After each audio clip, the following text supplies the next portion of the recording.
Olá, boa tarde. Eu me chamo Douglas, sou psicólogo e hoje vim aqui falar para vocês sobre os motivos pelos quais uma pessoa busca fazer terapia, né? Dentre os vários motivos em que uma pessoa pode ter para buscar fazer terapia, geralmente as pessoas tendem a cair numa ideia um pouco reduzida de qual que é a finalidade da terapia. Então, muitas vezes pensam que terapia é para resolver questões de gente que são loucas, ou então crianças com problemas de comportamento, e que de certa forma têm as suas aplicabilidade para estas finalidades. No entanto, o motivo pelo qual uma pessoa pode fazer psicoterapia, ele é muito amplo e muito diverso. E isso por quê? Um dos principais pontos e motivos que muitas vezes são feitos no processo psicoterapêutico é o autoconhecimento e o autodesenvolvimento. Isso porque muitas pessoas, é muito comum, elas chegam até a terapia porque está com um problema, uma coisa muito sensível, que não está conseguindo lidar, questões de ordem emocional, ou então até mesmo criança, quando vem por questões de comportamento que não está se adequando. E aí, à medida que nós vamos apurando, levantando, que é feito ali logo no início das primeiras sessões, o levantamento do motivo pelo qual aquela pessoa está ali buscando terapia, né?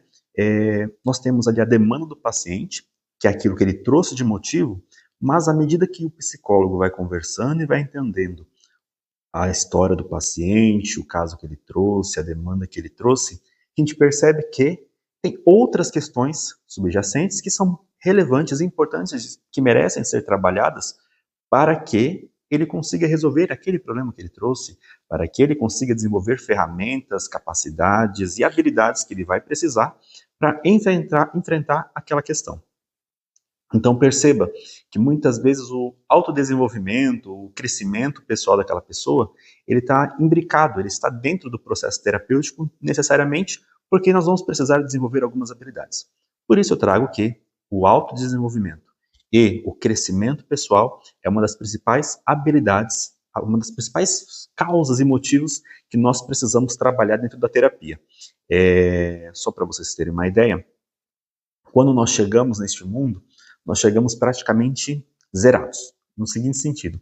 Não temos muitas habilidades, temos ali alguns comportamentos um pouco mais instintivos, que nos garante a sobrevivência, o sugar, o chorar, e uma outra série de questões que a gente vai adaptando conforme vai se desenvolvendo. À medida que nós vamos desenvolvendo, que nós vamos crescendo, que nós vamos convivendo com outras pessoas e com o ambiente que nós estamos inseridos, nós vamos adquirindo novas habilidades. Então, já começa a perceber melhor o rosto, as expressões, já começa a adquirir alguns sinais de linguagem, de comunicação, já começa a expressar o sorriso de forma mais funcional, um sorriso que realmente expressa felicidade, não como um reflexo, muitas vezes por toque ou por alguma reação própria do organismo. Então percebe que desde o momento que nós nascemos, nós estamos em constante evolução, em constante crescimento. Mãe de criança vê isso muito claro, né? Um bebê quando nasce ali nos primeiros meses de vida, ele cresce de uma forma absurda. E não só de estatura, de tamanho, de peso, mas ele cresce em muitos aspectos. Que é possível ver, olha, coisa que ele não fazia há 1 ou 2 dias atrás, ele já começou a fazer e já começou a aprender novas formas, novas habilidades. E assim nós somos o tempo todo na nossa vida. Nós viemos para este mundo e temos, digamos, um alvo. Esse alvo é o que eu devo ser. Quem eu devo ser? O melhor, minha melhor versão. Eu já sou bom, tenho muitas habilidades que eu já adquiri, mas eu posso ser melhor ainda do que eu já sou. Eu tenho condições de alcançar um patamar além. Eu tenho a possibilidade de crescer ainda mais. E isso se aplica a qualquer idade da vida. Não importa se é criança, não importa se é adolescente, não importa se é adulto ou se é idoso, inclusive idoso, sobretudo. Enquanto há vida, há possibilidade de crescimento, de desenvolvimento, de buscar a ser aquilo que você deve ser, buscar a sua melhor versão.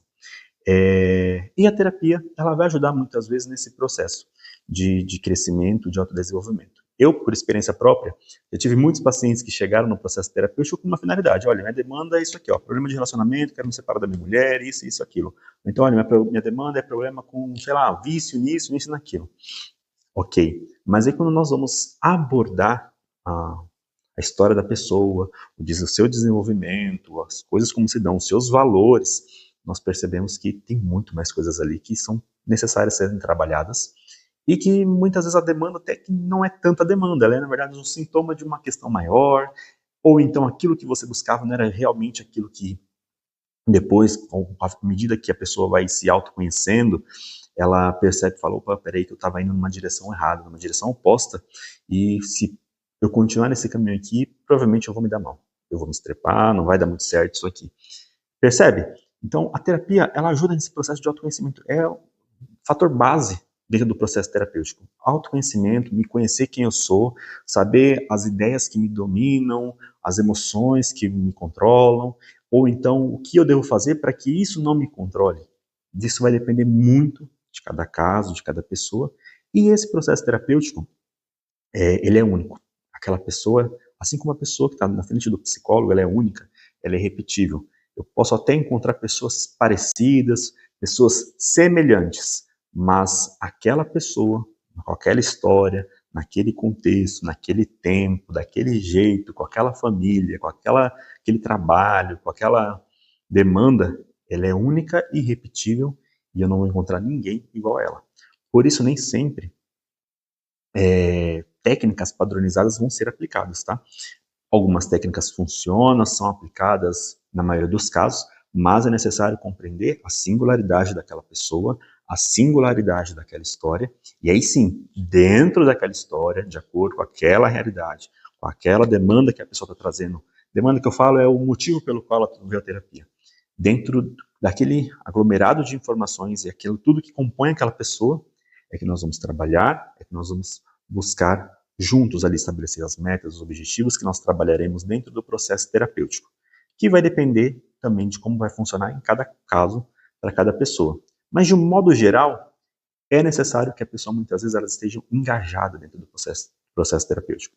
Então serve muitas vezes o psicólogo que vai avaliar a pessoa, entender a sua demanda, entender a sua história, o seu contexto, apresentar isso para ela de uma forma que ela consiga entender e, à medida disso, traçar os objetivos. Só que um fator é essencial para que a terapia tenha sucesso, que é o engajamento da pessoa que está ali na frente do psicólogo.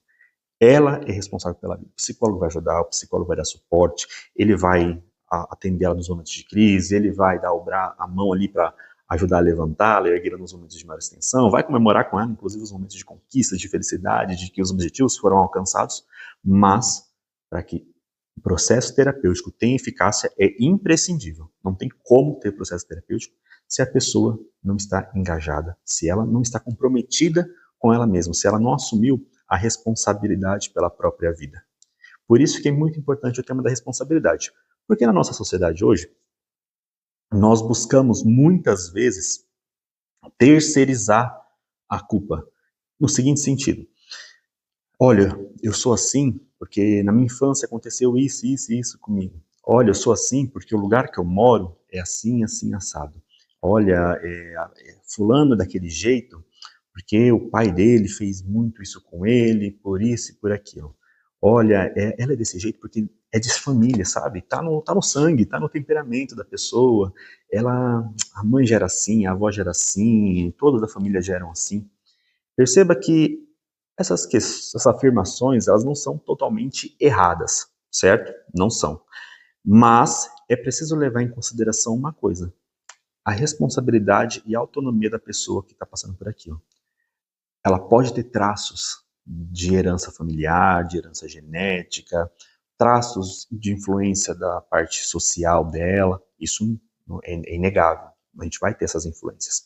Mas, acima de tudo, ela é uma pessoa que ela pode decidir o que ela vai fazer na vida dela, decidir como ela vai se posicionar frente aos desafios e às questões que a vida lhe impõe. Então, muitas vezes, é muito comum a gente falar assim, e até coloca a gente num estado de passividade, e aí que está o perigo, de no seguinte sentido, eu me colocar no meu problema já buscando justificativas. Ah, é por isso. Ah, eu não consigo desenvolver tal coisa porque eu tenho ansiedade, porque eu estou um pouco depressivo, ou eu não consigo fazer aquilo, ou não consigo diversas coisas que nós arrumamos muitas vezes desculpas para não assumir uma posição frente à vida. E muitas vezes o processo terapêutico ele vai buscar isso, falar para a pessoa assim, olha, tudo bem, nós temos essas influências que estão aí no meio da sua vida que de certa forma trazem um certo impacto sobre você, mas ainda assim, o que você pode controlar? A forma como você vai se posicionar frente a esta questão, frente a este problema, frente a essa situação que se apresentou para você. E essa forma de se posicionar é que vai fazer o diferencial. Porque assim, ó, apesar da minha história, apesar do meu contexto social, apesar da minha carga genética, das influências que isso tem na minha vida, eu, como pessoa, me posiciono desta forma e a partir de agora eu sou responsável pela minha vida. O que tiver ao meu alcance enquanto pessoa, o que estiver ao meu alcance enquanto pessoa, eu vou realizar, eu vou colocar em prática e eu vou executar da melhor forma possível, porque à medida que eu atuo no mundo de forma plena, de forma autônoma, de forma responsável, eu estou me desenvolvendo, eu estou comprometido com o meu processo de crescimento pessoal. Percebe que isso é muito complexo. Um vídeo não dá conta de explicar.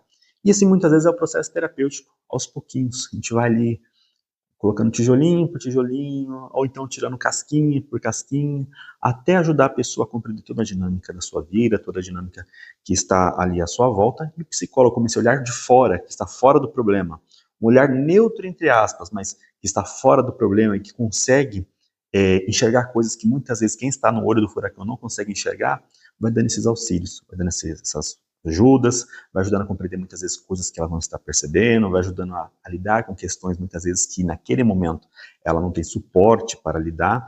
Então é muito amplo, é muito grande, certo? De qualquer modo, isso aqui é só um resumo da influência do autodesenvolvimento e do crescimento pessoal, da sua importância, mas sobretudo dentro de um processo terapêutico na vida de uma pessoa, tá certo?